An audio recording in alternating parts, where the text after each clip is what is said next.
Una sa lahat, News 5 exclusive. Babaeng senior citizen. Duguan ang ulo matapos bugbugin ng sarili niyang anak sa Quezon City. Ang suspect nagdodroga umano at ilang beses na rin daw sinaktan ang kanyang ina. Ang buong detalye ng eksklusibong balitang yan. Abangan maya-maya lang.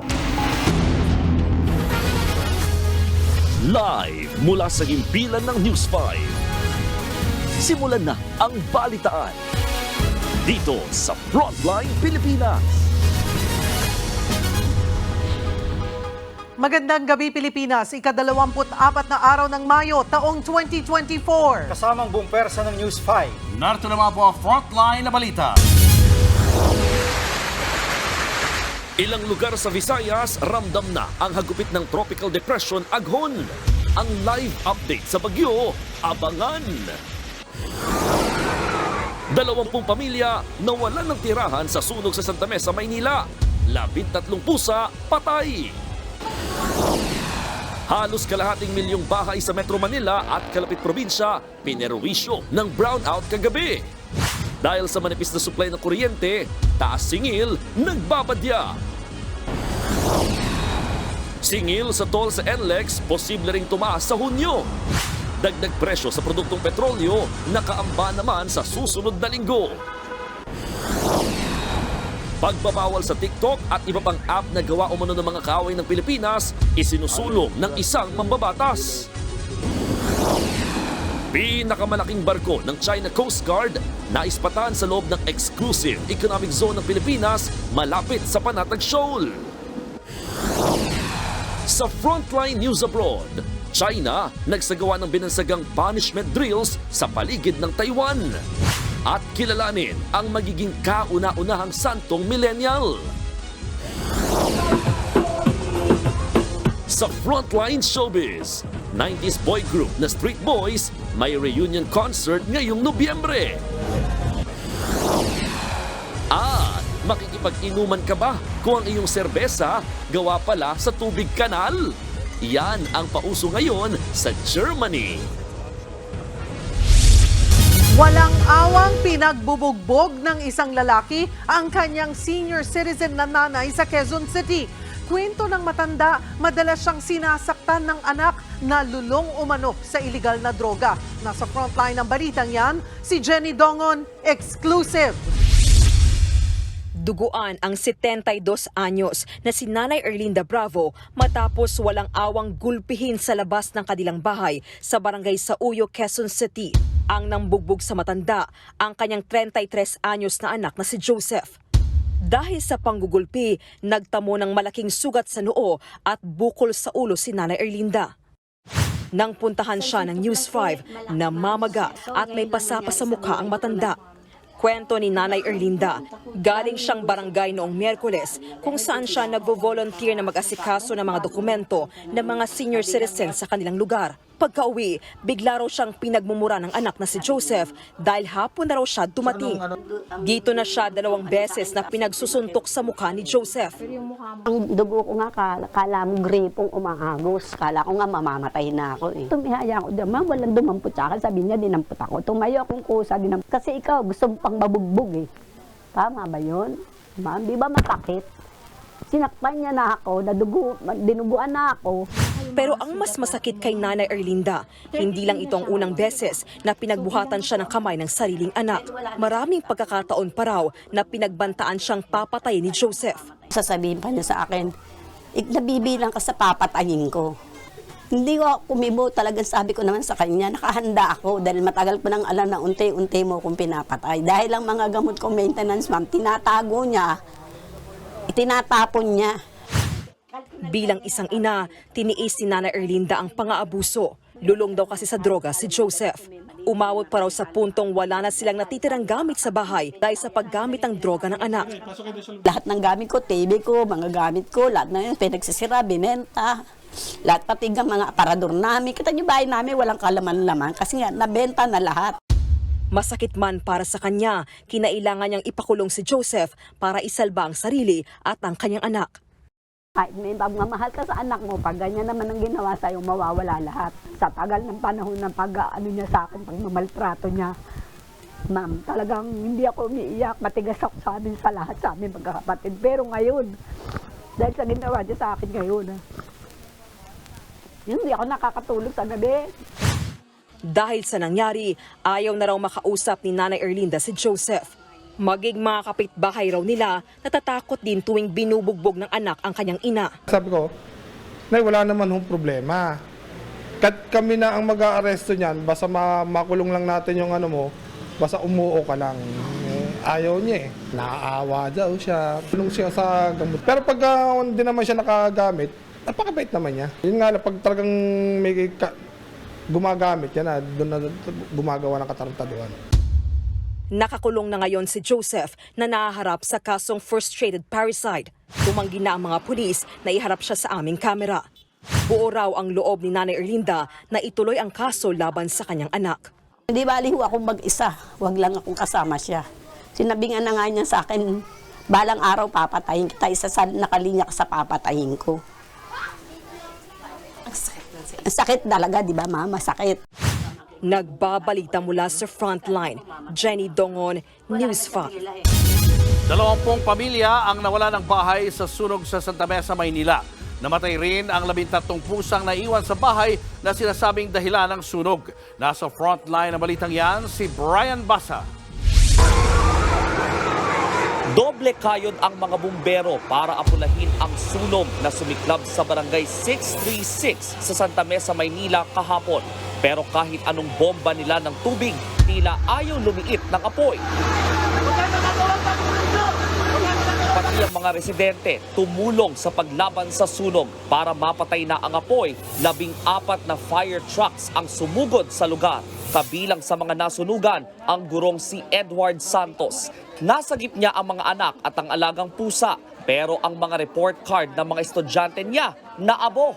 Nakita ko nagsisigawan na. Yung lumabas ako malaki na apoy, binaba ko na agad yung mga bata. Yung ginagawa ko, iniwan ko lahat doon. Pero kung si Edward nasagip ang alagang pusa, namatay naman ang 13 pusa mula sa bahay na pinagsimulan umano ng sunog. Kwento ng mga residente sa isang electric fan nagsimula ang sunog. Iniwan daw itong nakabukas ng mga may-ari. Dahilan para magliyab ito. Kumalat ang apoy hanggang doon sa katabing bahay at maging doon sa 4-story apartment. Iniwan daw ng mag-asawang nakatira sa bahay na bukas ang electric fan para mahanginan ang kanilang mga alaga. Nakasara yung room. Tapos katabi niya lahat, katabi nung unit na yon, lahat ng mga main breaker. So wala na makaakyat kasi yung wood nga, yung hagdan, natatakot na. Inabot ng 3 oras bago tuluyang napatay ang sunog. Nasa 20 pamilya ang apektado. Kinukumpirma pa ng mga bumbero kung ang nag-overheat na electric fan nga ang naging mitsa ng sunog. Paalala naman ng mga otoridad. Tagalin muna natin yung mga nakasaksak bago tayo umalis. Para kampante din tayo pag umalis tayo. At saka regular natin ipacheck ang mga electrical wireless natin. Nagbabalita mula sa Frontline, Brian Basa, News 5. Patay sa malapitang pamamaril ang isang dating konsehal sa Cotabato City. Sa Caloocan naman, isang di pa nakikilalang lalaki ang binaril sa eskinita. Nasa Frontline ng balitang yan si Reynal Pawi. Nagkagulong mga residente matapos tumambad ang dugo ang bangkay ng isang lalaki sa barangay 176 sa Caloocan. Namatay ang biktima sa tama ng bala sa ulo. Kwento ng isang testigo, bago ang pamamaril nakita nilang palakad-lakad ang biktima sa lugar. Kasama ang isa pang lalaking pinaniniwala ang gunman. May kausap daw ang sospek sa telepono noong una. Matapos makipag-usap, pumasok agad ang dalawa sa isang eskinita. Umikot po sila sa court, pababa po dito sa madilim na party po na to. Siguro po, tapos pag mga after 30 minutes yun, nakarinig na po kami ng putok na binaliwala lang po namin, nakala po kasi namin yung mga kadalasan, mga gulong lang po ng sasakyan. Hindi nakita ng mga residente kung saan pumunta ang lalaking namaril umano sa biktima. Inaalam pa ang pagkakakilanlan ng biktima na posibleng dayo lang sa lugar. Nasa 20 hanggang 25 anyo siya at may tattoo sa tagiliran ng pangalang Arvin. Iniimbestigahan din kung sino ang sospek at ang motibo niya sa pagpatay. Sa kuha ng CCTV na ito sa isang hotel sa Cotabato City, makikita ang pagdating ng pickup truck sa parking lot. Bumaba ang sakay ng pickup at nilapitan ng isang lalaking nakaputing long sleeve shirt. Ilang saglit pa, bumulagta ang lalaki. Hindi na nakita sa CCTV pero pinagbabaril na pala ang bumulagtang lalaki. Nagtakbuhan ang mga taong nasa parking lot. Agad namang sumakay ng pick-up ang mga salarin, sabay sibat. Sa isa pang kuha ng CCTV makikitang nagtakbuhan ang mga tao na nasa labas ng hotel. Ilang saglit pa, dumaan ang pickup truck ng mga sospek. Dead on the spot ang biktima na si Abdul Rahman Kasid, dating konsehal sa Mamasapan ng Maguindanao del Sur. Base sa investigasyon, galing siya sa programang pabahay na idinao sa hotel. Susunduin na sana siya ng service niyang van nang biglang pagbabarilin ng mga sospek. Nakuha sa crime scene ang 11 basyo ng bala. Inaalam pa ng pulisya ang mga sangkot sa pagpatay at ang motibo sa krimen. Napatay naman sa engkwentro ang itinuturing ng mga pulis na high-value target sa Talisay, Cebu. Minamanmanan ng mga pulis ang sospek na si Albert Padayaw dahil sa mga ulat ng bentahan ng iligal na droga sa lugar, nang bigla niyang barilin ang mga otoridad. Gumanti naman ang mga pulis kaya tinamaan si Padayaw at napatay. Nakuha mula sa sospek ang 2 baril at mga pakete ng hinihinalang shabu. Nagkakahalaga ang droga ng higit 83,000 pesos. Bukod sa pagkakasangkot sa iligal na droga, dati na ring inaresto ang sospek dahil sa mga kaso ng attempted murder, robbery at illegal possession of firearms. Nagbabalita mula sa Frontline, Rainiel Pawid, News 5. Mananagot sa Pilipinas ang big-time drug lord na Canadian na umano'y sangkot sa Alitagtag Drug Hall sa Batangas. Ayon sa Bureau of Immigration, gusto nilang harapin muna ni Thomas Gordon O'Quinn ang mga kaso niya rito sa bansa bago ipa-deport pabalik sa Canada. Si O'Quinn isa sa mga sinasabing nasa likod ng mahigit 9 billion pesos na drug haul sa Batangas noong nakaraang buwan. Bukod sa Pilipinas, wanted din siya ng International Police o Interpol. Sangkot din kasi si O'Quinn sa pagpuslit ng droga mula Canada papasok ng Amerika. Nananatili sa kustodiya ng Pilipinas ang Canadian. May hiwalay na investigasyon na rin ang PNP Special Action Force sa 2 miyembro nila na rumaraket bilang bodyguard ng mga VIP na Chinese. Kinundin na naman ni PNP Chief General Romel Marbil ang ginawa ng 2 pulis na panibagong bahid sa imahe ng kapulisan. Nasa frontline ng balitang yan si Mon Gualvez. Humarap sa Muntinlupa Prosecutor's Office ang 2 miyembro ng PNP Special Action Force na nasangkot sa alarming scandal noong May 18. Sila yung 2 pulis na nabisto kalaunan na nagbibigay ng security sa isang Chinese national. Ang pagharap nila sa preliminary investigation sumabay pa sa ika-41 anibersaryo ng PNP SAF. Aminado si PNP Chief General Romel Francisco Marbil na aapektuhan ang imahe nila sa ganitong gawain. The mere fact they're doing moonlighting hindi po tama. It affects po yung PNP as a whole. And remember, ang hinahabol po namin is to bring back our dignity. Sa kabila nito, bilin niya sa mga kabaro. Just do your duty. Just do your job. Huwag ko kayong malolomal ko yan. There is no perfect organization. Iba nagte-take life. But diretso lang kayo. Ang masasabi ko lang, we will be fair to everybody. Yun lang po. Kung sino po nagkasala, yun lang po talaga paparusahan namin. Pagbibigay din ni Marbil, hindi gawain ng SAF ang maging bodyguard ng sinuman. PSPG lang po pwede magbigay ng security dun sa may threat level. No threat, no security. Bukod sa Internal Affairs Service ng PNP na nakatutok sa kaso, nagsasagawa rin ng parallel investigation ng SAF. Tinitignan daw nila ang posibilidad na may matataas na opisyal na nasa likod ng maling gawain. As far as the director, yan ang una ko pang nakita. So, in-involve ko na yung immediate superior hanggang sa battalion commander. Pero pag may makita pa tayong mas malaking may sasama dyan, wala naman tayo sasantuin dyan. Habang gumugulo ang investigasyon sa 2 miyembro ng PNP SAF, isinailalim muna sila sa restrictive custody dito mismo sa loob ng kanilang campus sa Fort Santo Domingo. Kasama rin nilang 7 iba pa, kabilang ang 5 opisyal. Pero paniniguro ni Marbil, may mananagot sa nabistong moonlighting o paggawa ng ibang trabaho maliban sa tungkulin. We go for dismissal. Yun po yung sinabi ko kay IAS po, gusto ko dismissal. Hindi po kami papahig ng ganito na suspension na. Nagbabalita mula sa Frontline, Mon Gualvez, News 5. Tila naghahanap na ng gulo ang China sa patuloy nitong panghimasok sa ating exclusive economic zone. Kasunod ng bantang ipaaresto mga tinuturing na trespasser. Namataan naman sa Panatag Shoal ang pinakamalaking Coast Guard vessel sa buong mundo na pag-aari ng China. Ang Defense Department naman nangakong hindi na nila ito palalagpasin. Nasa frontline ng balitang yan si Brian Castillo. Isang malinaw na provocation o tahasang pang-uudyok ng gulo sa West Philippine Sea. Yan ang diretsahang paglalarawan ni Defense Secretary Gibo Teodoro sa naging banta ng China na arestuhin ang sinumang trespassers o manghihimasok sa pinag-aagawang teritoryo.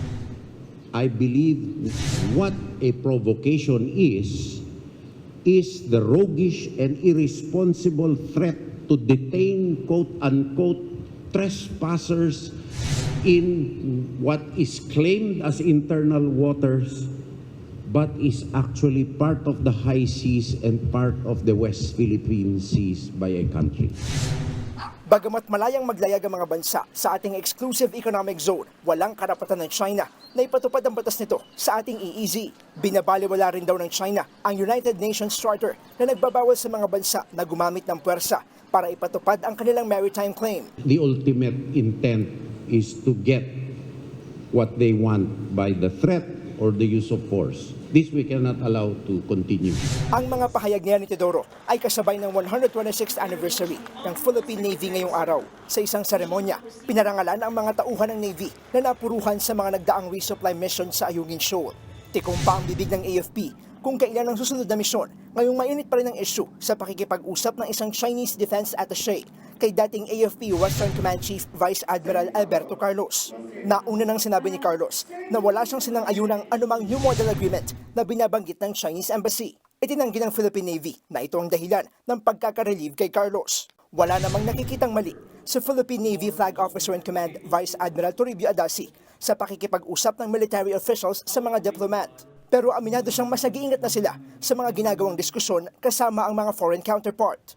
Casual engagements with foreign attachés is but a normal thing in social gatherings, even in the Philippine setting. But things like those are left to the discretion of parties. Sa gitna pa rin ng sigalot sa pagitan ng Pilipinas at China, isa na namang Chinese vessel ang namataan malapit sa Panatag Shoal. Ayon kay American Maritime Security Expert Ray Powell, yan ang China Coast Guard Vessel 5901 na siyang pinakamalaking Coast Guard ship sa buong mundo.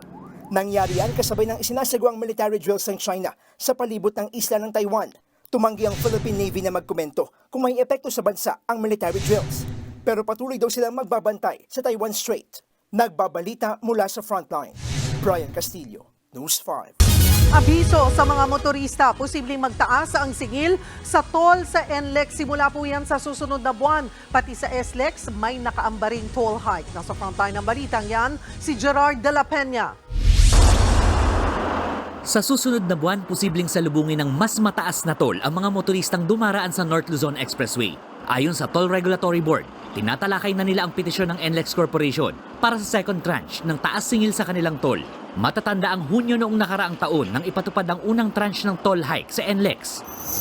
Oras na ipatupad ang ikalawang bugso, madaragdagan ng 7 pisong ibinabayad ng Class 1 vehicle sa open system ng NLEX, 17 pesos sa Class 2 at 19 pesos naman ang Class 3. Kung dulo-dulo o mula Balintawak hanggang Mabalacat, tataas ng 33 pesos ang singil sa Class 1, 81 pesos sa Class 2 at 98 pesos sa Class 3. Kaya ang kasalukuyang rate sa open system, magiging 76 hanggang 225 pesos na. Magiging 365 hanggang higit 1,000 naman mula Balintawak hanggang Mabalacat. Tinatayang magiging epektibo yan sa susunod na buwan, eksakto 1 taon mula ng huling toll hike. Pero bukod sa NLEX, posible ring magpatupad ng dagdag singil sa toll sa South Luzon Expressway o SLEX ngayong taon. May nakapila rin kasing petisyon ng South Luzon Tollways Corporation sa TRB. Mula Alabang hanggang Calamba, 10 hanggang 30 pesos ang posibleng taas singil. Habang sa mga dadaan sa Calamba hanggang Santo Tomas, 4 pesos hanggang 8 pesos ang toll hike. Ayon sa gobyerno, isa sa mga factor sa pagpapatupad ng toll hike ang inflation o pagtaas sa mga bilihin at serbisyo sa bansa. The board members are well aware of the inflationary situation, and it may result to a delay implementation if ever. So it depends on the inflation at the time it will be granted. Pero giit ng ahensya, importante ang toll hike, lalo't tumataas din ang gasto sa mga operator ng expressway. Wala pa man, napapailing na rito ang mga motorista. Imbis na pang diesel na dagdag ba sa gastos? Babawasan yung kita. lalaki yung expenses. Simula naman sa Hunyo, bibigyan ng rebate o balikbayan kapag dumaan sa Piling Expressway ang mga sasakyang naghahatid ng mga gulay at iba pang agricultural products. At kahit daw magkaroon ng toll hike, exempted pa rin sila. Layon daw ng pagbibigay ng rebate na mapababa ang presyo ng pagkain ngayong tumataas ang inflation. Pero para sa ilang magsasaka, ang kailangan mapababa yung presyo ng pataba at mga gamot. Yeah, para makaano yung mga gulay. para ito tulong na rin kahit paano. Mas malaking tulong yun pag napababa yung mga gamit sa pagsasaka. Ang problema pa, hindi raw nilinaw sa mga trucker ang pagpapatupad ng programa. Nakakapagtaka rin na not even a single call or a single notification from DA to the truckers na there will be such action that they are supposed to be implemented by June 1. Hihingi raw sila ng dialogo sa DA tungkol dito. 3 buwang ipatutupad ang pagbibigay ng rebate sa mga nagbabiyahe ng mga agricultural products gaya ng karne at gulay. Titingnan pa ng mga otoridad kung magiging epektibo ito bago sila magdesisyon kung dapat itong ma-extend. Nagbabalita mula sa Frontline, Gerard de la Peña, News 5. May nakaamba na namang taas presyo sa mga produktong petrolyo sa susunod na linggo. Base sa forecast ng Department of Energy, posibleng ang 45 hanggang 65 centavos na dagdag sa presyo ng kada litro ng gasolina. 35 to 55 centavos naman ang tinatayang taas presyo sa kada litro ng diesel, habang 45 to 60 centavos ang posibleng itaas sa kerosene.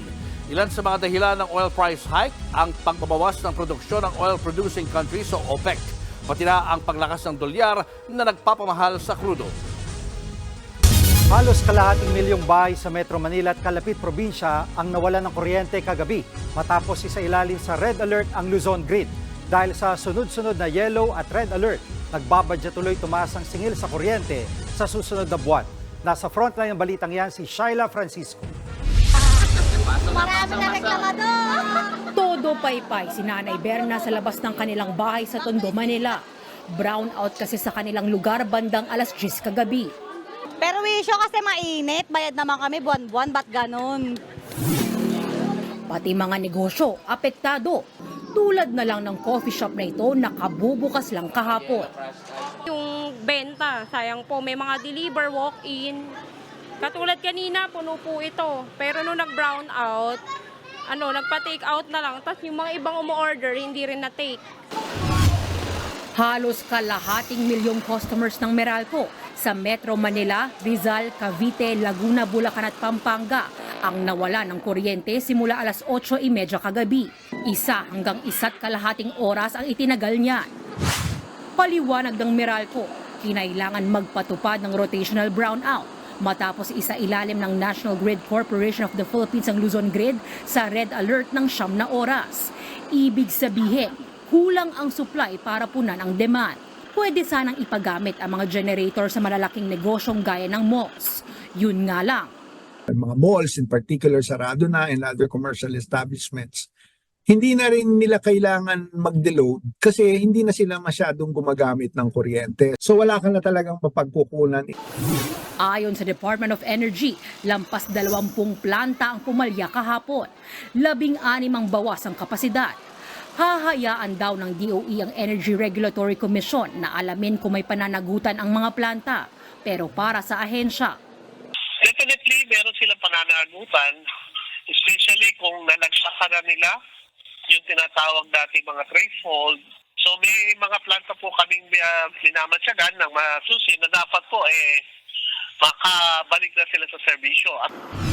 ngayong araw, nasa yellow alert ang Luzon Grid dahil sa manipis na reserbang kuryente. Nasa yellow alert din ang Visayas Grid mula alas 9 hanggang alas 10 ng gabi. Hindi naman isinasantabi ng DOE ang posibilidad na maulit ang pagtataas sa yellow at red alert hanggang sa katapusan ng buwan. Ayon naman sa Meralco, mukhang patataasin ito ang singil sa kuryente sa susunod na buwan. Still, even if it's not a red alert status, either way, there is still pressure for prices to go up dahil syempre, mas less yung supply na naibabato sa merkado. Nagbabalita mula sa Frontline, Shaila Francisco, News 5. Isinailalim sa state of calamity ang buong probinsya ng Cebu dahil sa epekto ng El Nino. Alinsunod yan sa rekomendasyon ng Provincial Disaster Risk Reduction and Management Council. Dahil dyan, magagamit na ang calamity funds para tugunan ang problemang dulot ng matinding tag-init. Partikular na tutulungan ang mga apektadong sektor ng agrikultura, fisheries at livestock. Sa buong bansa, nasa mahigit 300 na at 70 syudad at bayan ang isinailalim sa state of calamity dahil sa El Nino. Mga kapatid, Cheryl Cosim po. Nasa Estados Unidos, Canada o saan mang dako ka ng mundo, manatiling may alam at may pakialam sa mga mainit na balita dito sa ating bansa. Simulan natin ang bawat araw sa tuloy-tuloy na balitaan sa Frontline. Mag-follow at mag-subscribe sa social media pages ng News 5.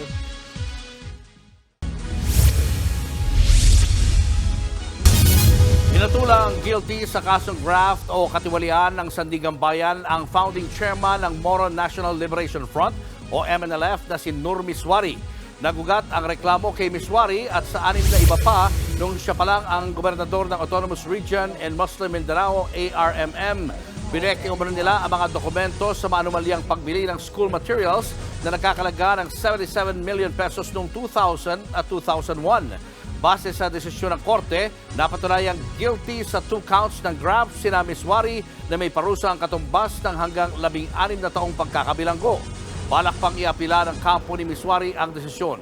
Inabsuelto naman siya ng parehong korte sa hiwalay na kasong malversation of public funds dahil bigo umanong magpakita ng matibay na ebidensya ang piskalya. Tinangay ang 30,000 pisong laman ng e-wallet ng isang negosyante ng Kawatan na nagpapa-cash in. Ang modus sa pambubudol, kinunan daw ng picture ang one-time password na natanggap ng tindahan. Nasa frontline balitang yan si Shyla Francisco. Bukod sa pagtitinda, kumikita rin sa pagtatransfer sa e-wallet si Mona Lee. Doble ingat daw siya para hindi mabudol. Pero isang lalaki ang lumapit sa tindahan ni Mona Lee para umano magpa-cash in ng 150 pesos.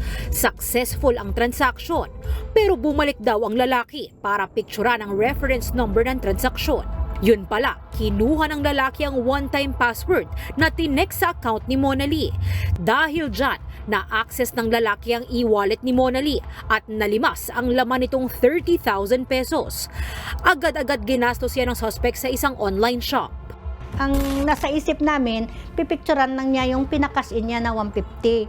Pero nung binalikan na namin yung messages, doon na namin nalaman na OTP pala ang pinicturan niya para maging successful yung transaction niya sa amin. Speaking of online bentahan, nag-add to cart ng saku-sakong bigas sa Facebook Marketplace ang negosyanteng si Regen. Binili niya yan sa isang Joylin na binebenta ang kada sako ng bigas sa halagang 850 pesos hanggang 900 pesos. Pagkabook niya ng delivery truck para pick upin ang in-order na bigas, agad-agad siyang pinag-transfer ng 52,000 pesos para sa 57 sako ng bigas. Pero hindi raw kinarga ang mga kaban sa truck. Ang ibinayad niyang pera, naglahong parang bula. Ang seller kuno, hindi niya na rin mahagila. Kinabahan na po talaga ako na parang sabi ko, patay, sabi ko, scam na talaga, mukhang na-scam na talaga. Pag punta ko dun sir, dun sa messenger, nakablock na po ako pati sa cellphone. Abangan ang kabuuan ng mga kwentong yan sa Budol Alert. Ngayong linggo, 4:30 ng hapon, bago mag-Frontline Pilipinas Weekend. Nagbabalita mula sa Frontline, Shyla Francisco, News 5. Arestado ang isang high-value target sa buy-bust operation ng PIDEA sa open parking ng isang mall sa Bacoor, Cavite kahapon. Kinilala ang suspect na si Jalani Odal na residente pa ng Batangas. Nasamsam sa kanya ang 500 grams na hinihinalang shabu na nagkakahalaga ng 3.4 million pesos. Kabilang din sa nakumpiska ang marked money na ginamit sa operasyon. Mahaharap ang suspect sa paglabag sa Comprehensive Dangerous Drugs Act of 2002.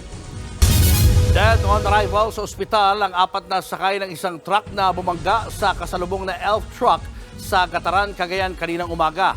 Ayon sa mga otoridad, papunta sana ng Apari ang puting truck nang pumasok sa linya nito ang mas maliit na truck. Naipit sa truck ang driver at 2 sa mga pahinante nito habang tumilapo naman ang isa pang sakay ng truck. Isinugod naman sa ospital ang driver at pahinante ng elf truck. Posible raw umunong nakatulog ang sugatang driver. Inaalam pa ang pagkakakilanlan ng mga biktima.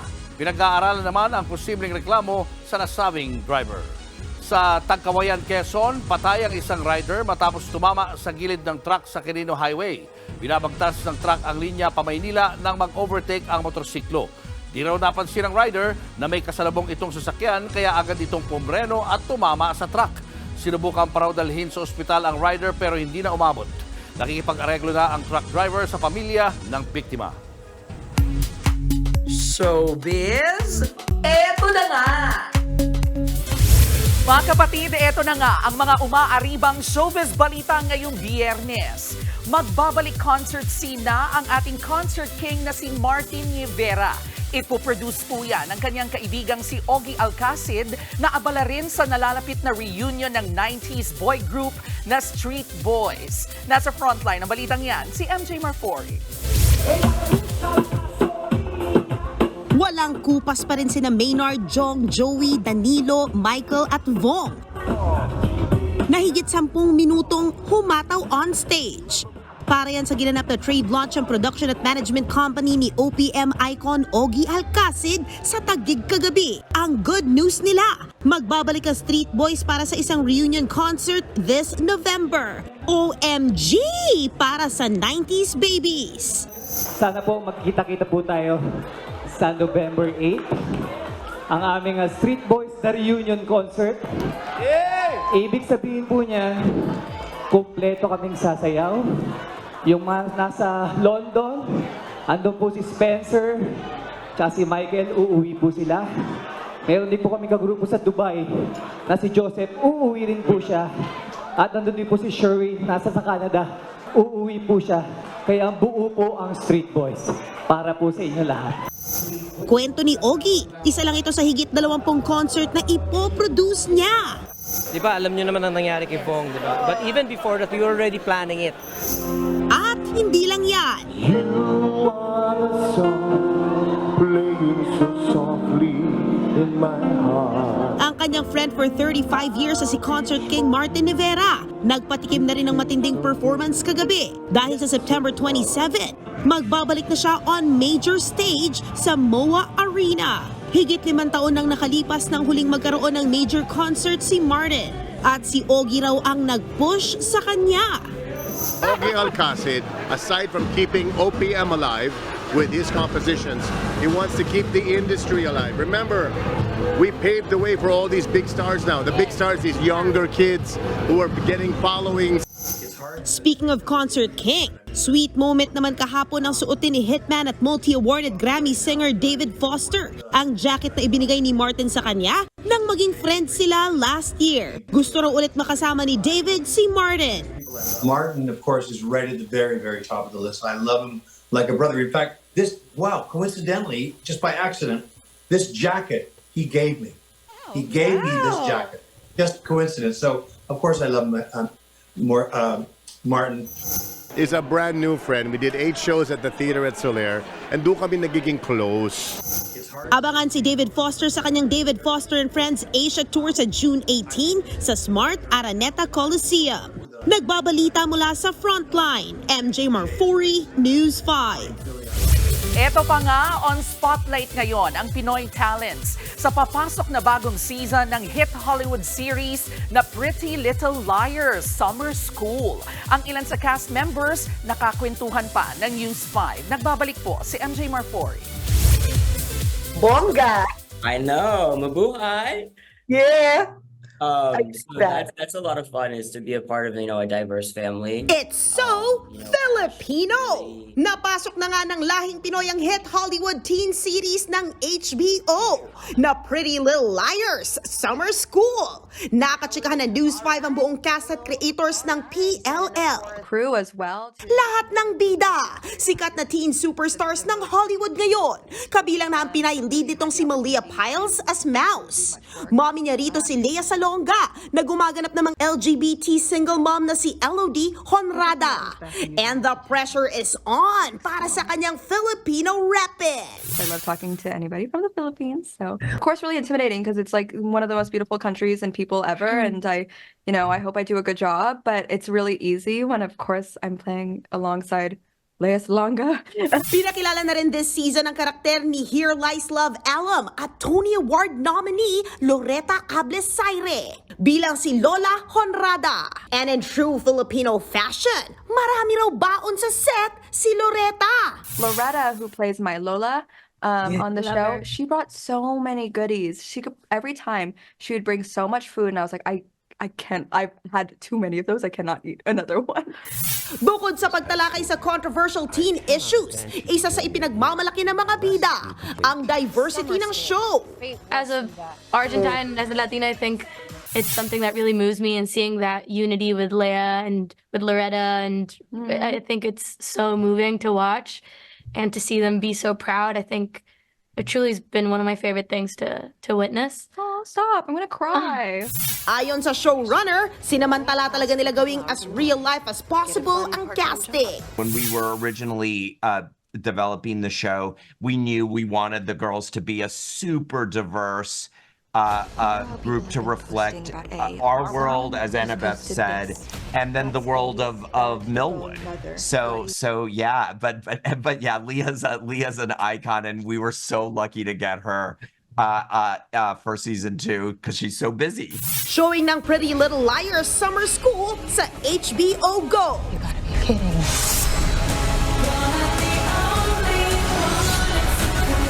Nagbabalita mula sa Frontline, MJ Marfori, News 5. At eto pa, muling magbibigay-pugay sa ating mga dakilang nanay, ang Kapatid Network. Mag-relax, magpaganda at mag-chill. Sagot po namin yan. Makisaya na sa amin on May 26. Ngayong linggo na po yan sa Barangay Tuklas Covered Court sa Binyan, Laguna. Para po yan sa TV5 Mamahalin Forever Pamper Day. Join na at baka isa ka sa mga mananalo sa aming hinandang mga papremyo at sorpresa. Kita-kits po mga kapatid! Mga kapatid, Julius Babaw po. Nasa Middle East o sa amang dako ka ng mundo, manatiling may alam at may pakialam sa mga may init na balita dito sa ating bansa. Simulan po natin ang bawat araw sa tuloy-tuloy na balitaan sa Frontline. Mag-follow at mag-subscribe sa social media pages ng News 5.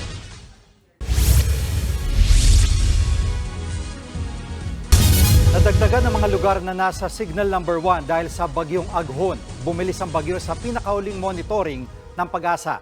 At live mula sa Pag-asa sa Quezon City, nasa frontline ng balitang yan, si Camille Samonte. Camille, ano mga lugar ang apektado ng bagyo?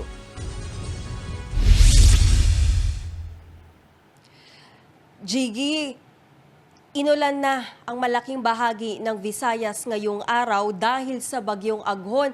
Kaya puspusan na ang paghahanda ng mga LGU, lalo't posible ito maging severe tropical storm pagdating ng weekend.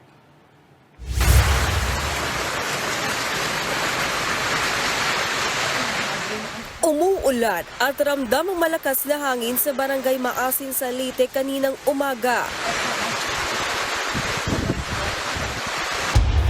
Ganyan din ang sitwasyon sa Masbate City. Magtatanghali naman nang bumuhos ang ulan sa Haro, Iloilo, bagamat umaga pa lang ay makulimlim na. Inulan din ang ilan pang bahagi ng Visayas dahil ito sa bagyong Aghon. Sa Metro Manila, baha ang sumalubong sa mga motorista dahil sa ulang dala naman ng easterlies. Ayon sa Pag-asa, huling namataan ang bagyo sa layong 185 kilometers ng silangan, hilagang silangan ng Hinatuan, Surigao del Sur. Taglay nito ang lakas ng hanging aabot sa 55 kilometers per hour at pagbugsong hanggang 70 kilometers per hour. Kumikilos ang bagyo pakanluran, hilagang kanluran sa bilis na 30 kilometers per hour. Signal number 1 sa Luzon ang Sorsogon, Albay, Catanduanes, Camarines Sur, Camarines Norte at Masbate, kabilang Anticao at Burias Islands at Quezon. Pati na rin ang Eastern Samar, Northern Samar, Leyte, Southern Leyte, Biliran, Cebu, Camotes Islands, Bantayan Islands at Bohol sa Visayas. Sa Mindanao naman, signal number 1 ang Dinagat Islands, Surigao del Norte kabilang ang Siargao at Bukas Grande Islands. Pati na rin ang Surigao del Sur, Agusan del Sur at Agusan del Norte. Posibleng maglandfall ang bagyo sa Eastern Visayas bukas ng umaga. Bagaman hindi ganun karami ang dalang ulan ng bagyong Aghon, makararanas pa rin ng mga pagbaha, pagguho ng lupa at pag-apaw ng tubig sa mga ilog sa Bicol at Eastern Visayas. May mga tendency po na yung mga low-lying areas, posible talaga silang magkaroon ng mga pagbaha. Tapos yung mga ilog natin, lalo na doon sa may areas ng Bicol at saka Eastern Visayas, possible din po. Posible rin daw na lumakas ang bagyong Aghon habang tinatahak ang katubigan sa silangan ng Luzon. Maaari itong maging severe tropical storm sa linggo. Sa Eastern Visayas, handa na ang Deployable Response Group ng Coast Guard. Naglabas na sila ng ilang pump boat at gamit sa pag-rescue. Agad ding nagpulong ang Municipal Disaster Risk Reduction and Management Council ng Catanduanes kasama ang iba pang lokal na ahensya para makapaghanda. Posibleng sa Lunes o Martes pa lumabas ng bansa ang bagyong Aghon.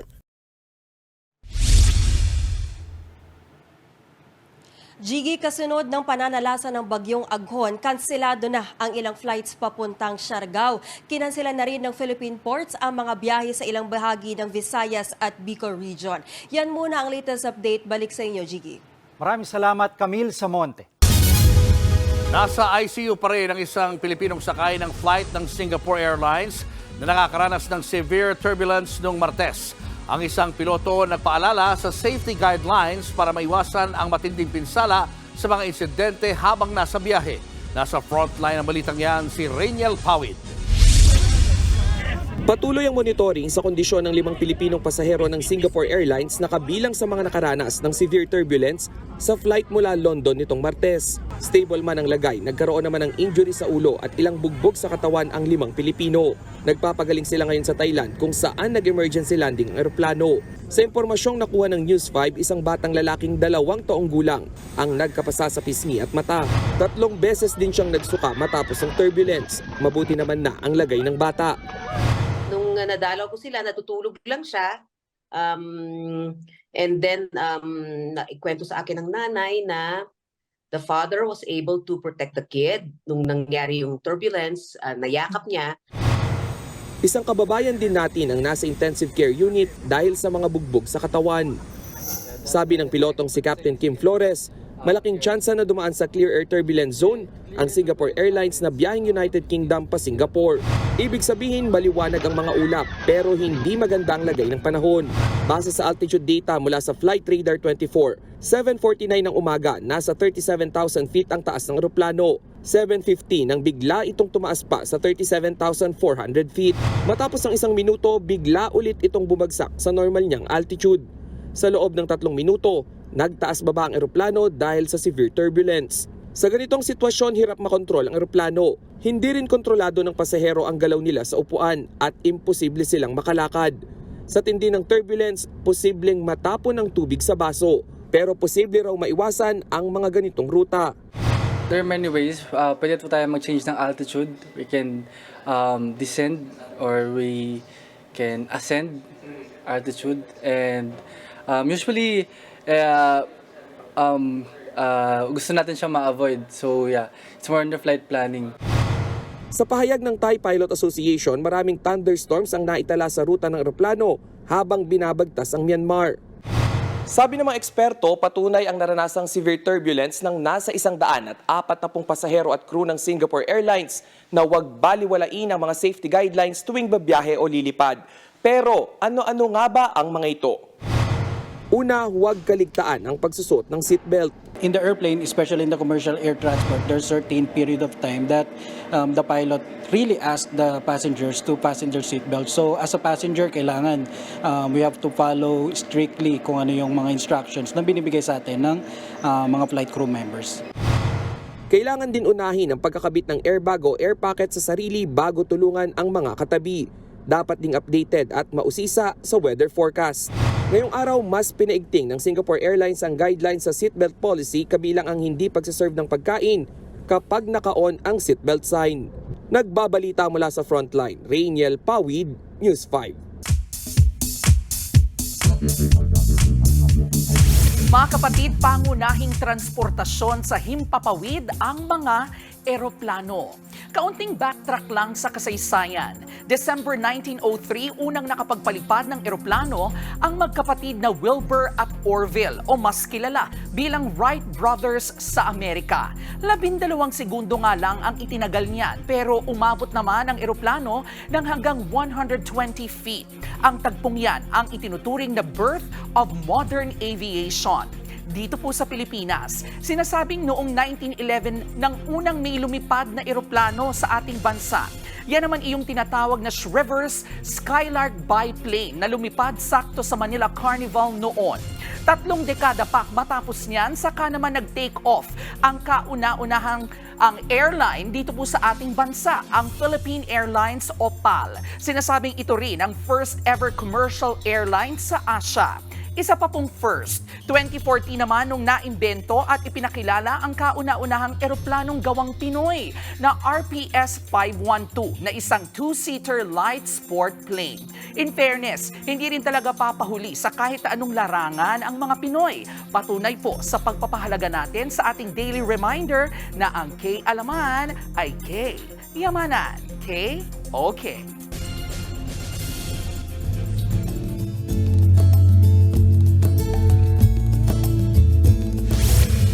Iba't ibang donasyon ang hinatid ng Alagang Kapatid Foundation sa isang institusyon sa Pampanga na nagsisilbing tahanan ng mga batang inabandona at may kapansanan. Narito ang report.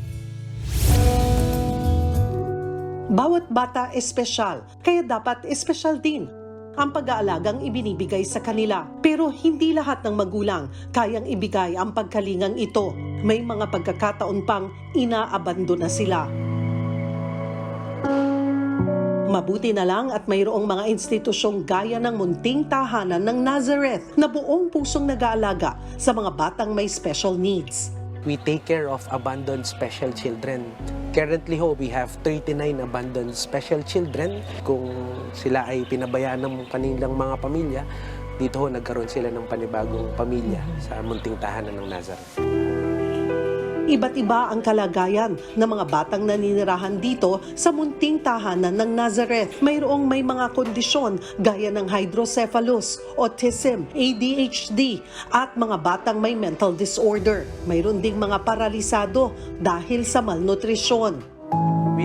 Katulad ng batang si Princess, 6 na taong gulang. Siya ang pinakabatang residente ng institusyon. 2 buwan lamang siya nang ma-rescue ng DSWD mula sa kanyang drug-dependent na ina, dahilan para maparalisa ang kalahati ng kanyang katawan.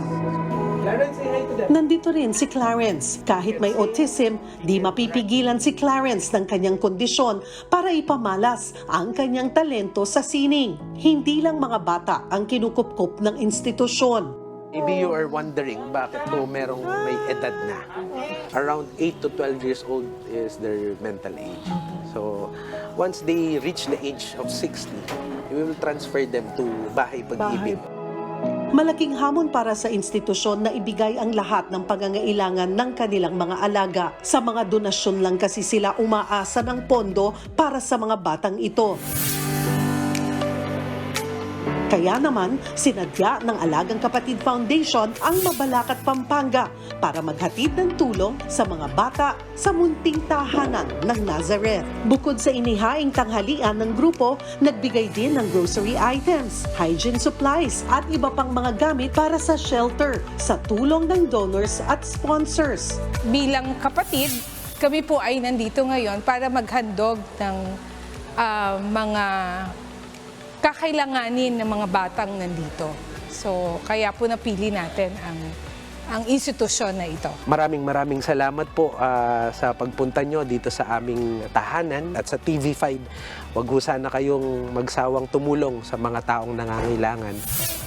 Taos-pusong pasasalamat ang handog ng TV5 at Alagang Kapatid Foundation sa lahat ng sponsors na nagpaabot ng kanilang tulong sa Munting Tahanan ng Nazareth. Kabilang ang Euratex, Landco Pacific Corporation, Kino Consumer, Nivea, Pascual Laboratories, Goodfellow Pharmacy Corporation, at PCSO. Asahan niyo pong tuloy-tuloy ang pag-agapay ng Alagang Kapatid Foundation. Sa mga nais magpaabot ng tulong, i-scan lamang po ang Maya QR code sa inyong mga screen. Ano man ang inyong handog, malaki man o maliit, sisiguraduhin namin na makararating ito sa mga kapatid nating nangangailangan ng tulong. Mga kapatid, Jig Manikad po, nasa Middle East o saan mang dako ka ng mundo manatiling may alam at may pakialam sa mga mainit na balita dito sa ating bansa. Simulan natin ang bawat araw sa tuloy-tuloy na balitaan sa Frontline. Mag-follow at mag-subscribe sa social media pages ng News 5. Personal na ikinuwento ng ilang mangingisda ang naranasan nilang panghaharas ng China sa Scarborough o Panatag Shoal. Ikinuwento nila yan sa idinaos na public consultation ng mga kongresista sa Masinloc, Zambales kanina. Nasa frontline ng balitang yan, si Marian Enriquez. Hirap na hirap po kami. Hindi po sapat ang ayuda. Malayang pangingisda lang po ang kailangan namin. Sino tutulong sa amin? Kapag eleksyon, kilala mo kami. Pagdating sa problema, di nyo kami kilala. Paano po? Ito po, dirisahan po. Naging emosyonal ang ilang mangingisdang humarap kanina sa public consultation ng mga mambabatas sa Masinloc, Zambales. 1 milya lang ang layo ng munisipyo sa Scarborough Shoal na pasok sa ating exclusive economic zone pero gwardyado ngayon ng mga barko ng China. Kwento ng mga mangingisda, hindi na sila makapunta sa Scarborough dahil hinaharas sila ng China Coast Guard. Kung hindi raw binabangga ang kanilang mga bangka, binobomba rin daw sila ng tubig. Nakaranas din po yung ilan nating mga kababayan na mula po sa Santa Cruz at mula sa bayan po ng Subic na water cannon sila noong 2014. At noong 2018 naman po, mayroon tayong kababayan na mangingisda mula po sa Subic na binangga yung likuran ng kanilang bangka at nawasak po ito. At talaga pa mangingisda, ang tanong namin sa sarili namin ngayon. Ang sabi ko sa mga anak ko, hinto muna kayo anak. Dali na kaya ng papa niyo. Lalo pang natakot pumalaot ang mga mangingisda matapos pumutok ang balita na manghuhuli na rin ng trespassers ang China sa mga inaangkin nilang teritoryo. Anong seguridad ang dapat na maibigay sa amin doon na bawal pumalaot? Andun po ang Philippine Coast Guard, na andun po ang ating mga sundalo upang tulungan, protektahan ang ating mga mangingisda. Aminado ang House Committee on National Defense at ang Special Committee on the West Philippine Sea na mas dapat gawing prioridad ang seguridad ng mga Pilipinong mangingisda sa Scarborough. Pero hiling ng mga mangingisda, mas mapoprotektahan sila kung mabibigyan sila ng mas malalaking bangka. Una na silang nabigyan ng mga libreng bangka ng Bureau of Fisheries and Aquatic Resources o BIFAR. Pero reklamo nila, Hindi po siya proportion para sa amin po mga mangisda dahil wala po sa tamang disenyo. Yun lamang po yung aming nakita ron. At kulang po sa sukat at laki ng mga pinamigay po nila. tingin tuloy ng mga mambabatas, may hokus-pokus sa programa ng ahensya. So I suggest, Mr. Chairman, na sa darating na budget season, balangkasin natin yung budget ng BIFAR, tingnan natin kung ang ibinibigay ba natin budget sa kanila angkop sa natatanggap na mga isda. Dahil tingin ko, Mr. Chairman, may kalokohan sa BIFAR ngayon, niloloko nila yung mga isda. Una nang nangako ang Philippine Coast Guard na mas paiigtingin nila ang pagbabantay sa may Scarborough. Pero ang mga mangingisda mismo, handa rin daw tumulong sa pagpapatrolya sa laot. Kaya mungkahi ng isang kongresista, bakit hindi sila isama sa auxiliary force ng PCG? Ma-equip po sila ng mas malalaking barko. Mukhang sila po ay mga bagong bayani na willing po na pumunta sa West Philippine Sea para i-claim po kung ano yung sa atin. Walang kinatawan ng Philippine Coast Guard sa pagdinig kaya wala pa silang tugon sa mungkahi ng mga mambabatas. Nagbabalita mula sa Frontline, Marian Enriquez, News 5. Iginiit ni Senate President Chis Escudero na ang burden of proof tungkol sa kaduda-dudang pagkatao ni Bamban Tarlac Mayor Alice Guo ay nasa mga nag-aakusa. Ayon kay Escudero, may rason para magduda sa pagka-Pinoy ni Guo. Pero nanatili raw ang presumption dahil nakatakbo naman siya bilang alkalde. Isa rin siyang registered voter at nagawaran din siya ng Philippine passport. Dagdag pa ni Escudero, dapat ang Solicitor General ang manguna sa pagkwestiyon sa citizenship ni Guo. Sa punto ito na nanalo na, proklamado na, ang bola ay nasa kamay na ng Solicitor General. Mag-hain ng co-warrant of petition sa korte questioning her citizenship, questioning her qualifications, and prove in court that she's not qualified. Pinag-iisipan ng mga senador na kaalyado ni Senator Mig Zubiri ang posibleng paglipat sa minority bloc. Ayon kay Senator JVR Sito, nakikipag-usap na rin si Minority Leader Coco Pimentel sa kanyang grupo na tinawag na Solid 7. Kabilang dyan sina Zubiri, Senator Nancy Binay, Sherwin Gatchalian, Sani Angara, Joel Villanueva at Loren Legarda. Pero paglilinaw ni Ejercito, wala pa silang desisyon. Ang posibilidad ng paglawak ng minority bloc ay kasunod ng pagbitiw ni Zubiri bilang Senate President nitong Lunes. We agreed to remain independent at this time and to make sure that we will always fight for the independence of the Senate. And siguro we will just let our emotions simmer down a bit kasi medyo syempre masakit pa no? Ilang araw pa lang. Eksakto naman, break ngayon 2 months, so we will have enough time to think about what direction, kung saan kami pupunta. Mga kapatid, Julius Babaw po, nasa Middle East o saan mang dako ka ng mundo, manatiling may alam at may pakialam sa mga mainit na balita dito sa ating bansa. Simulan po natin ang bawat araw sa tuloy-tuloy na balitaan sa Frontline. Mag-follow at mag-subscribe sa social media pages ng News 5.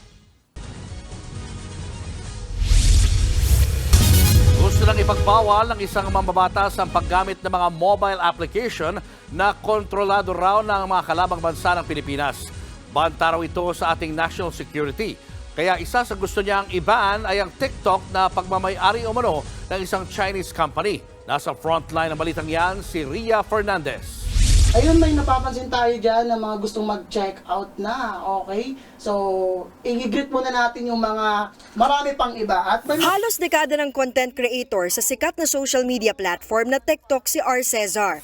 Noong una, mga pa-cute at trending content lang daw ang ginagawa niya hanggang sa natuto na siya ritong magbenta. Malaki na nga raw ang naitulong ng TikTok sa buhay niya dahil nakapagpundar siya ng ilang gamit. Pero ang online career niya, nanganganib matuldukan ng bagong panukalang batas sa Kamara. Sa ilalim kasi ng House Bill 10489 na inihain ni Manila 6th District Representative Benny Abante, gusto nang ipagbawal ang pag-distribute, maintain o update ng foreign adversary controlled applications sa Pilipinas sa mga mobile application store. Ito yung mga mobile apps na konektado sa mga bansang kaaway daw ng Pilipinas. Partikular na tinukoy ni Abante ang TikTok na pagmamay-ari ng Chinese company na ByteDance na konektado raw sa Communist Party ng China. I'm urging all TikTok users, kahit wala pang batas, i-delete nyo na po mag-app na ito. We must realize we all have a role to play in safeguarding our national security.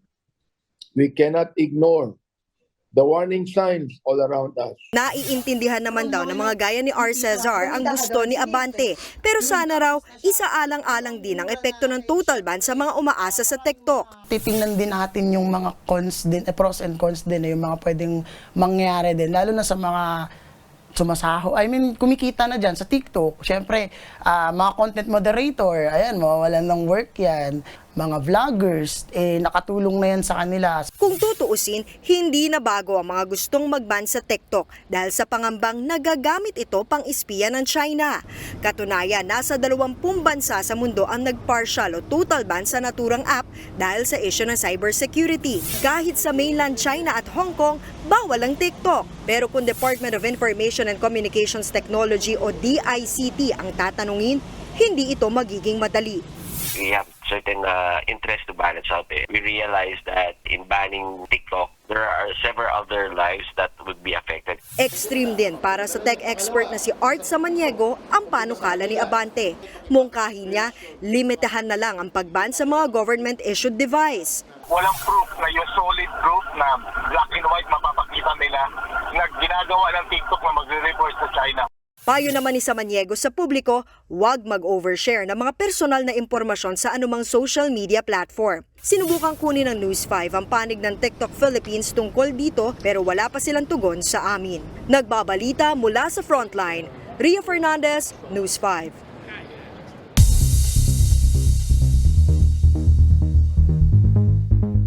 Tuloy ang Isang sinasagawang war games ng China sa paligid ng Taiwan na binansagang punishment drills. Parusa raw ito kay Taiwanese President Lai Ching-te na nagsusulong ng independence ng Taiwan. Nasa frontline ng balitang yan si Maricel Alili.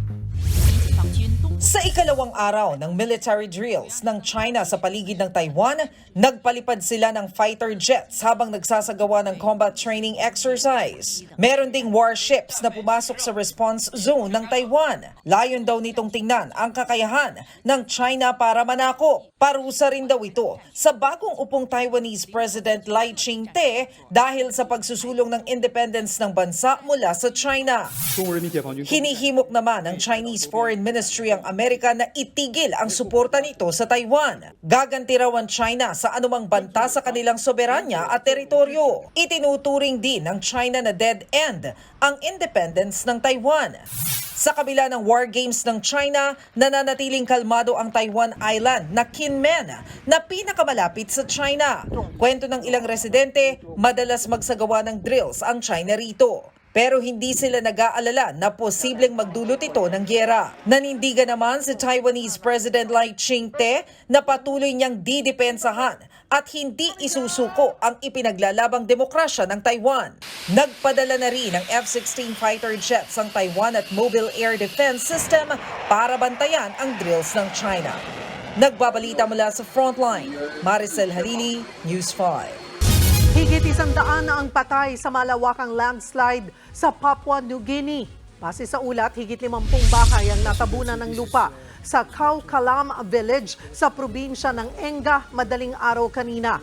Malapit yan sa minahan ng ginto. Nalibing ng buhay ang ilang residente. Ayon sa local media, higit 100 ang patay pero pinangangambahang umabot ito sa halos 300. Ipinag-utos na ng Prime Minister ng bansa ang pagpapadala ng mga tauhan para sa rescue operations. Malapit nang magkaroon ng kauna-unahang millennial saint.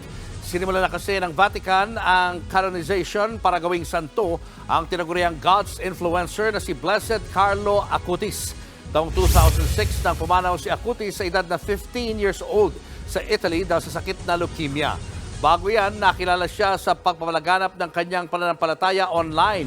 Taong 2020 nang i-beatify siya ni Pope Francis matapos kilalanin ng simbahan ang ginawa niyang himala sa Brazil noong 2013. At dahil dito, isang himala na lang ang kinakailangan niya para tuluyan na siyang maging santo. Nangyari naman niya noong 2022 nang biglang gumaling ang isang batang may head trauma matapos ipagdasal ng kanyang ina sa puntod ni Acutis. Kinilala ulit ng Vatican na isa itong himala, kaya nagdesisyon silang i-canonize na para maging santo ang batang Italyano. Mga kapatid, Jiggy Manikad po, nasa Middle East o saan mang dako ka ng mundo, manatiling may alam at may pakialam sa mga mainit na balita dito sa ating bansa. Simulan natin ang bawat araw sa tuloy-tuloy na balitaan sa Frontline. Mag-follow at mag-subscribe sa social media pages ng News 5.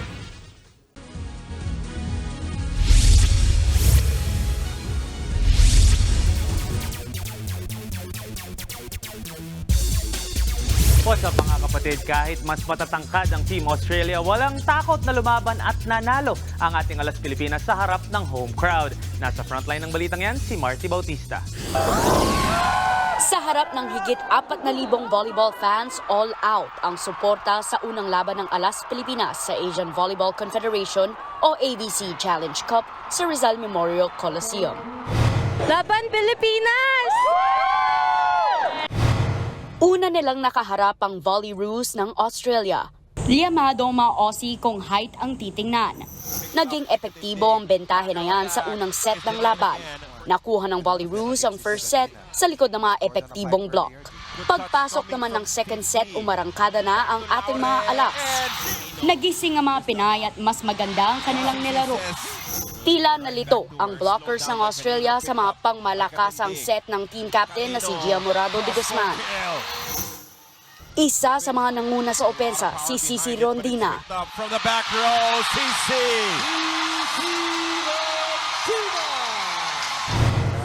Nagtuloy-tuloy ang momentum hanggang sa makuha ng Pilipinas ang dalawa pang sunod na sets. Si Rondina ang pumalo ng nagpanalong match point set by Gia. That is it. Rondina delivers the game winner for the Las Pilipinas. Naka-16 points si Rondina. Nanguna naman sa scoring sina Lasal star Angel Canino at Ea Laure ng Cherry Digo matapos magtala ng tig 17 points. Makakaasa raw ang mga Pinoy na mas gagalingan pa ng alas ang mga susunod na laro. This win is great, pero marami din kaming mapupulot na errors, lessons that can help us achieve better results in the following games.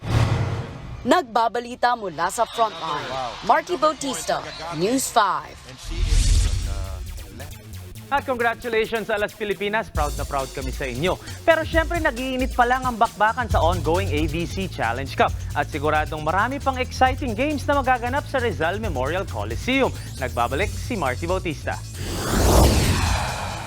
Iran at Chinese Taipei ang nagbukas ng ikalawang araw ng Asian Volleyball Confederation o ABC Challenge Cup sa Rizal Memorial Coliseum sa Manila. Nakuha ng Chinese Taipei ang unang set sa tulong ng kanilang mga effective na serve. First ace for a team which is averaging close to about 5 aces per game. Pero bumawi ang Iran sa sumunod na set at naging mas compose at agresibo ang opensa. Usual advantage for Iran. Onto the left. Tuloy-tuloy na ang magandang laro ng Iran at tinapos ang laban sa set 4. And there you go. The finisher for this game belongs to the captain of Iran. Hinarap naman ng Kazakhstan ng defending champions Vietnam sa next match. Sumandal ang Vietnam sa magandang backcourt movement at nakuha ang unang dalawang set. Still no match for the power. Bumawi naman ng Kazakhstan at kinuhang third set sa pamamagitan ng magandang wing play. Sana Anargulova just flipped the switch and she scored the last for the win. Pero bumalik ang momentum sa defending champs sa fourth set at ipinanalo na ang match. And gets the win for the defending champions of the ABC Challenge Cup. Naging one-sided naman ang tapatan ng Indonesia at Singapore. Buong laro naghabol ang Singapore na hindi man lang nakaabot ng hanggang 15 sa isang set. Dahil dyan ay tinapos kaagad ng Indonesia ang laban ng 3 straight sets. That is going to punch through and we're done. Alas Pilipinas! Susubukan ng Alas Pilipinas na ipagpatuloy ang kanilang winning momentum sa matchup nila ngayong gabi kontra sa undefeated India. Magkakaalaman kung malulusutan ng Alas ang depensa ng India na naging crucial sa kanilang panalo kahapon. Una nang inamin ng India na sa tingin nila ay magiging malaking factor para sa Alas ang home crowd na talaga namang todo-todo kung sumuporta. Nagbabalita mula sa Frontline, Marty Bautista, News 5. At yan ang mga pandiin ng sports news today. It's your sports Tito Mike Reyes. Peace and love. Showbiz, eto na nga! Mga kapatid, eto na nga. Kung bukas na raw gaganapin ang Miss Universe pageant, handang-handa na raw ang bago nating pambatong si Chelsea Manalo. Kabilang daw sa magiging advokasya niya ay inclusivity. Nasa frontline ng balitang yan, si MJ Marfori. From 20,000+ to more than 100,000 followers real quick sa Instagram at verified pa. Mula nang makaronahan last Wednesday as the newly minted Miss Universe Philippines si Chelsea Manalo. Strike while the iron is at its hottest. Si Bulaqueña Beauty na sumabak sa one-on-one at press con kanina. Kung bukas nga raw gaganapin ang Miss Universe sa Mexico, game face on na agad si Chelsea. 101%. I would always give my all. That is what I told myself when I went to that stage, when I told myself I'm going to join Miss Universe Philippines. I am going to give my 101%. No doubting on myself because I already know who I am on the inside. Ang pakay talaga ni Chelsea, totohanin ng inclusivity at total acceptance sa diversity, lalo na sa beauty at skin color. Lalo't siyang kauna-unahang Philam title holder ng bansa. This is what really matters the most because that will only radiate who you are as a beautiful or the beautiful you on who you are as the outside person of you. And I hope that this is not what we could rather look now for the standard of beauty, because there's so many kinds of beauty. We're unique in our own way. And if I could already be that woman, I'm already that image of representation of women of color. This week, busy sa media round si Chelsea. Buti na lang daw at naka-recharge siya sa pagkain ng mga matatagal na niyang cravings matapos mapanalunan ang corona. It's an ice cream. I love ice cream, you know, anything sweet. It kept me going. So this is already what I did. I already ate it when I won the crown. After I ate ice cream, I took a rest. Sundan ang journey ni Chelsea sa Miss Universe na magaganap this year sa Mexico. Nagbabalita mula sa Frontline, MJ Marfori, News 5. Congratulations kay Chelsea! Pero eto, thank God it's Friday. End of another work week na naman. Kaya naman, Cheryl, tiyak na marami na naman ang nasa galaan o sa mga inuman. Pero ito, tatagay ba kayo kung ang beer na inumin nyo ay gawa sa tubig kanal? Sandali lang ha. Yan po kasi ang pakulo ngayon ng isang brewery sa Germany na gumagamit ng recycled na tubig. Paulit-ulit naman nilang sinasalok at idinadaan sa ligtas na chemical treatment ang sewage water para maging malinis ulit. Sa kanila ihahalo yan dun sa iba pang ingredients sa paggawa ng alak. Ayon sa may-ari ng Reuse Brew, eto na rin ang paraan para makatipid ng tubig. Kasalukuyan kasi nakakaranas ng water shortage sa ilang mga lugar dyan sa Germany. At kung lasa lang ang pag-uusapan, ayon sa mga nakatikim ng Reuse Brew, masarap at wala raw itong pinagkaiba sa normal na beer. Ayun naman pala.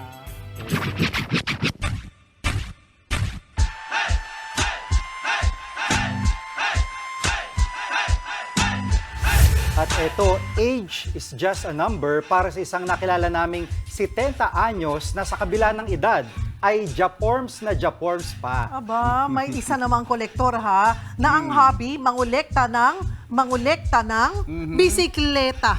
Wow, eto, mga kwentong kakaiba, nakakamangha at kapupulutan mo pa ng inspiration.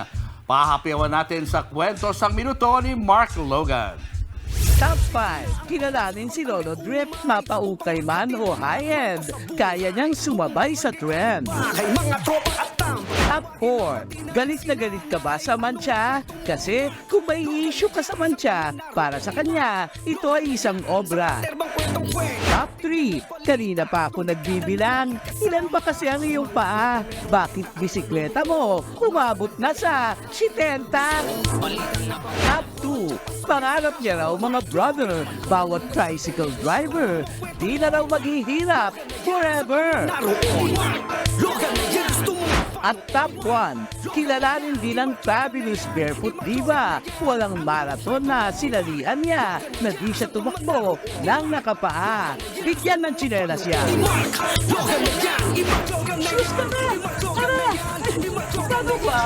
Nagbabalita mula sa Frontline, Mark Logan, News 5.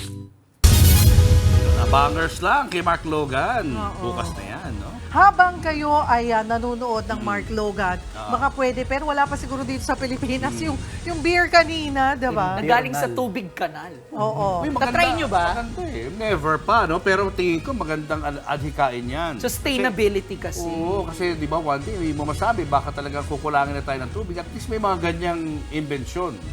Willing akong itry. Ako rin. Pwede. Sige, sana may magpadala. Basta nakakalasing From Germany. Ako mismo mamaya, Jeremy, paglabas dito, kukuha na agad ako sa kadal ng tubig, papatry ko sa'yo. Huwag naman hindi. Wag ganon. Kailangan iyan, may proseso. May proseso. Tama. At yan ang mga balita at impormasyong dapat niyong malaman sa araw nito. Mga balita para sa may alam at may pakialam. Kami ang inyong mga kasangga sa Frontline Pilipinas.